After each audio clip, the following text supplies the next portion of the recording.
Hello students, कैसे हैं आप सब। आज की इस वीडियो में मैं आपको बायोमोलिक्यूल्स फिर से आगे करवा रही हूँ। पिछली वाली वीडियो में मैंने आपको बायोमोलिक्यूल्स के टॉपिक्स बता दिए थे कुछ। आज मैं ग्लाइकोसिडिक लिंकेज से शुरू करने जा रही हूँ। अब आप सोचेंगे कि ग्लाइकोसिडिक लिंकेज होता क्या है। लिंकेज से आपको क्लियर है कि लिंक है। लिंक कैसे होता है आपको पता है। लिंक किसी भी दो चीज़ के बीच में ही हो सकता है। तो इसमें भी आप वर्ड से देखें, आपके पास ग्लाइको, इस वर्ड को देखो। ग्लाइको मतलब ग्लूकोज। मतलब ये कि ग्लूकोज, दो ग्लूकोज होंगे आपके पास और उसके बीच में जो हम लिंकेज करेंगे उसे मैं कहूँगी glycosidic linkage. Means it is the linkage which is present between two monosaccharides. Monosaccharides क्या होता है आपको पता ही होगा। मोनो मतलब सिंगल सेकेराइड मतलब शुगर। सिंगल सिंगल शुगर का आपके पास कंपाउंड होगा, मतलब सिंगल सिंगल शुगर के आपके पास स्ट्रक्चर्स या फिर यूनिट होगी सिंगल शुगर की, और उन दोनों के बीच में जो लिंकेज होती है उसे हम क्या कहते हैं, ग्लाइकोसिडिक लिंकेज। इस लिंकेज को समझाने के लिए मैंने सबसे पहले तो माल्टोज में जो होता है, माल्टोज का स्ट्रक्चर बताती हूँ मैं आपको, क्योंकि माल्टोज के स्ट्रक्चर में आपको क्लियर हो जाएगा कि ग्लाइकोसिडिक लिंकेज किस तरीके से होती है। क्योंकि माल्टोज क्या होता है, माल्टोज जब आप इसमें वाटर डालते हैं तो आपको 2 यूनिट्स ऑफ ग्लूकोज मिलता है। मीन्स ये कि माल्टोज क्या है, माल्टोज दो ग्लूकोज से मिलके बना होता है। दो ग्लूकोज इस तरीके से जुड़े हुए हैं कि उन दोनों के बीच में ग्लाइकोसिडिक लिंकेज है। ग्लूकोज मतलब ये ग्लूकोज का स्ट्रक्चर और ये भी ग्लूकोज का स्ट्रक्चर आपको दिख रहा है। माल्टोज में क्या होता है, अल्फा ग्लूकोज की, अल्फा डी ग्लूकोज आपको पता ही है कि क्या होता है, उसमें ओ एच नीचे होता है, एच ऊपर, कुछ इस तरीके का होता है। और बीटा में वेरिएशन यहीं आ जाता है, यहाँ पर ओ एच की जगह एच ये पलट जाता है, वो बीटा का होता है। इसमें क्या होता है, C1 मतलब कार्बन फर्स्ट और कार्बन फोर्थ, इन दोनों के बीच में लिंकेज होती है। कैसे कि आप ये देख रहे हैं आपके पास ये दोनों ग्लूकोज के स्ट्रक्चर है। यहाँ से आप काउंट करेंगे 1, कार्बन नंबर 1, कार्बन नंबर 2, 3 और ये 4, 5, ये 6 हुआ। तो यहाँ से फर्स्ट कार्बन, ये कार्बन आपका क्या है, C1 है, और यहीं से ये वाला फोर्थ है, मतलब उसका भी ये फोर्थ ही होगा, तो ये कार्बन फोर्थ हुआ। यहाँ से लिंकेज कैसे करेंगे आप, ये देखिए यहाँ पर H है और वहाँ पर आपका OH है, तो H और OH मिलके क्या बना लेंगे, वाटर बना लेंगे। मीन्स यहाँ से आपकी वाटर की यूनिट निकल जाएगी, रिमूव हो जाएगी। ये वाटर की यूनिट निकलने के बाद ये पार्ट आपका रिमूव हो चुका है। आपके पास H से बॉन्डिंग हुई है, तो इस H को आप ऐसे लिख दें और ये कुछ इस तरीके से आपके पास लिंकेज होगी। मीन्स दो ग्लूकोज के बीच में ग्लाइकोसिडिक लिंकेज, ये जो लिंकेज आपने देखी ये क्या है, ग्लाइकोसिडिक लिंकेज। ये आपका ग्लाइकोसिडिक लिंकेज है, और ये जो आपका पूरा का पूरा कंपाउंड बना है ये क्या है आपका, माल्टोज, 2 यूनिट्स। ये था माल्टोज का। अब इसी तरीके से आप ग्लाइकोसिडिक लिंकेज एक और देखें, जिससे आपको ये क्लियर हो जाएगा कि लैक्टोज का स्ट्रक्चर कैसा होता है। यहीं पे माल्टोज की जगह पे मैं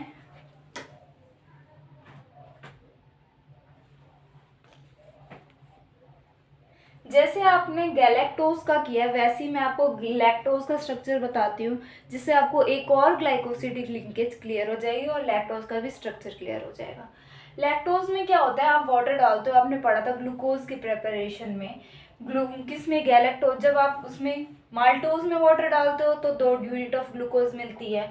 लैक्टोज में जब आप वाटर डालते हैं तो आपको क्या मिलता है, एक तो आपको मिलता है गैलेक्टोज और एक आपके पास होता है ग्लूकोज। मीन्स क्या, आपको ये क्लियर हुआ कि जो लैक्टोज है ये ग्लाइको, इसमें 2 यूनिट होगी, किसकी, मतलब शुगर की 2 यूनिट होगी सैकेराइड की, एक तो होगा गैलेक्टोज और एक होगा ग्लूकोज। ये स्ट्रक्चर सारे सिमिलर लगते हैं क्योंकि इसमें छोटा सा वेरिएशन होता है बस। कैसे कि हमें इसमें क्या करना है, उसमें क्या थी, C1 और C4 के बीच में लिंकेज थी और वो अल्फा अल्फा ग्लूकोज थे। इसमें हमें बीटा बीटा ग्लूकोज लेने हैं। बीटा ग्लूकोज होगा, बीटा ग्लूकोज का मतलब ये कि आपका जो ये वाला पोर्शन है यहाँ वेरिएशन आ जाएगा, इसे आप गैलेक्टोज कर लें या फिर इसे बीटा ग्लूकोज टाइप ही लेना है, इसको गैलेक्टोज कर सकते हैं आप। ये गैलेक्टोज है और वो ग्लूकोज रहेगा बीटा ग्लूकोज। बीटा गैलेक्टोज कैसे लेंगे, जैसे कि आपको पता है बीटा वाले पार्ट में हम क्या करते हैं, यहाँ पर OH था अल्फा वाले में और ऊपर H था, इसे हम पलट देते हैं जब हमारा बीटा की बात आती है, तो मैंने ये पलट दिया। लेकिन अब ये तो बीटा ग्लूकोज बन गया, तो इसे हम गैलेक्टोज कैसे कहेंगे, क्या है यहाँ पर आप देख सकते हैं कार्बन नंबर 1, 2, 3 एंड फोर्थ में यहाँ वेरिएशन है। जैसे मैंने थर्ड में किया कि मैंने बिगर ग्रुप वाले को अंदर रखा है, स्मॉलर वन को बाहर रखा है, OH अंदर है और H बाहर है। उस हिसाब से मैंने जैसे बताया था यहाँ पर H होना चाहिए था, यहाँ पर OH, अगर ये ग्लूकोज का स्ट्रक्चर होता तो। लेकिन ये किसका स्ट्रक्चर है, ये गैलेक्टोज का है। तो जैसा मैंने कार्बन थर्ड पे किया है वैसा ही कार्बन फोर्थ पे भी आपको ग्रुप्स अटैच करना है। तो ये आपका स्ट्रक्चर बनेगा गैलेक्टोज का। और ये बीटा ग्लूकोज है, ये तो क्लियर ही हो गया होगा, बस इसको आपको पलटना है। यहाँ पर OH था पहले, यहाँ पर H आ गया, वहाँ पर H था, वहाँ OH आ गया। इस लिंकेज को हम कैसे करेंगे, निकालना आपको, इसमें भी वाटर ही है, मतलब इसमें भी वाटर ही रिमूव होगा, लेकिन उसमें आपका कुछ ऐसे बन रहा था। इसमें आपको क्या करना है, उसमें आपको ऐसे टाइप लगेगा, क्योंकि उसमें भी OH ग्रुप के साथ था। यहाँ तो H है और यहाँ OH है, इसमें तो वाटर निकाल नहीं सकते। OH क्या करेंगे, ये वाला जो पोर्शन है ना, यहाँ से लेकर यहाँ तक ये पोर्शन आपका माइनस हो जाएगा, रिमूव हो जाएगा। फिर आपका क्या बनेगा, ये पूरा पूरा हटा देंगे हम। और कुछ ये जो O था, जैसे उसमें O था मैंने सेंटर में कर दिया था, इस O को भी मैं सेंटर में कर दूंगी। ये कुछ इस तरीके की लिंकेज बनती है लैक्टोज के केस में। तो ये जो पूरी यूनिट है यहाँ से लेकर यहाँ तक, ये किसकी है, लैक्टोज की। मतलब ये पूरा लैक्टोज का स्ट्रक्चर है। तो आपको क्लियर हो गया होगा कि माल्टोज का स्ट्रक्चर कैसे होता है और लैक्टोज का कैसे होता है। छोटा सा वेरिएशन और समझने की चीज़ है थोड़ी सी, और इसे आप ज़रूर करके देखिए ताकि आपको लर्न रहे। सेकेंड थिंग, ये तो था आपकी स्ट्रक्चर। उसके बाद मैं आपको बताऊंगी पॉलीसैकेराइड्स। पॉलीसैकेराइड्स नाम से क्लियर है, पहले भी किया होगा, लेकिन छोटा सा मैं बता रही हूँ टॉपिक। पॉली मतलब होता है मैनी, आपको पता है ये बात, और सैकेराइड्स का मतलब होता है शुगर, मतलब many units of sugar. Poly मतलब बहुत सारे होते हैं जिनकी कोई फिक्स वैल्यू नहीं होती। तो यहाँ पर आप लेंगे ग्रेटर देन 10 यूनिट्स ऑफ जो शुगर होती है वो क्या होती है, आपकी पॉलीसैकेराइड कंसीडर होती है। क्योंकि आपने मोनो किया पहले, मोनो क्या होती है, 1 यूनिट, मोनो मतलब सिंगल। फिर आपने डाई किया, डाई मतलब बाय या फिर डाई, 2 हो गए, 2 यूनिट ऑफ शुगर। उसके बाद ओलिगो, ओलिगो मतलब 2 to 10 यूनिट्स ऑफ शुगर। अब पॉली मतलब 10 से ज़्यादा, greater than 10 units of sugar, जिसे आप क्या कहते हैं, पॉलीसैकेराइड्स।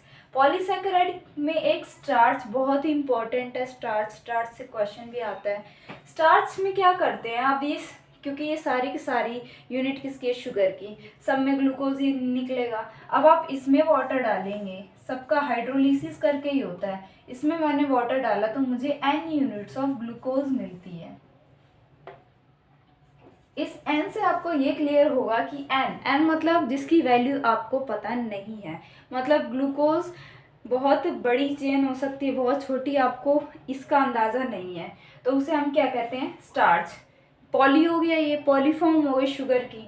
स्टार्च 2 तरीके के होते हैं, एक तो होता है एमाइलोस और एक होता है एमाइलोपैक्टिन। 2 टाइप्स के होते हैं। अब इन दोनों में थोड़ा थोड़ा डिफरेंस होता है। एमाइलोज वाटर सोल्यूबल होता है, मतलब आप इसे वाटर में सोल्यूबल कर सकते हैं, पानी में ही घुल जाएगा। लेकिन एमाइलोपैक्टिन इनसोल्यूबल होते हैं। अमाइलोज ये आयोडीन के साथ ब्लू कलर देगा आपको, जब आप आयोडीन के साथ इसका रिएक्शन कराएंगे, रिएक्शन कांटेक्ट में जब ये आयोडीन के जाता है तो ये ब्लू कलर देता है, लेकिन अमाइलोपैक्टिन नहीं देता, इसलिए मैंने नो लिखा है समझने के लिए। यहाँ देता है तो वहाँ नहीं देता, उल्टा होगा वहाँ का। यहाँ पर क्या होती है, एसटी मतलब मैंने शॉर्ट फॉर्म लिखी है, स्ट्रेट की शॉर्ट फॉर्म होती है स्ट्रेट चेन। अमाइलोज एक स्ट्रेट चेन होती है, मतलब सीधी लंबी चेन होती है, विदाउट एनी डिस्टर्बेंस सीधी होती है। अमाइलोपैक्टिन में ब्रांचिंग होती है, मतलब एक के ऊपर एक ब्रांच, तो आपको पता ही होगा कैसे होती है। तो ये था अमाइलोज और ये था आपका अमाइलोपैक्टिन। आज की वीडियो में इतना ही करना है आपको, और इनको बहुत अच्छे से करके देख ले ताकि आपको रिमेम्बर रहे, और एक बार में समझ में आ ही जाएगा। और आप एनसीईआरटी बुक भी ज़रूर से ज़रूर पढ़ें, बहुत इंपॉर्टेंट है वो भी। Thank you.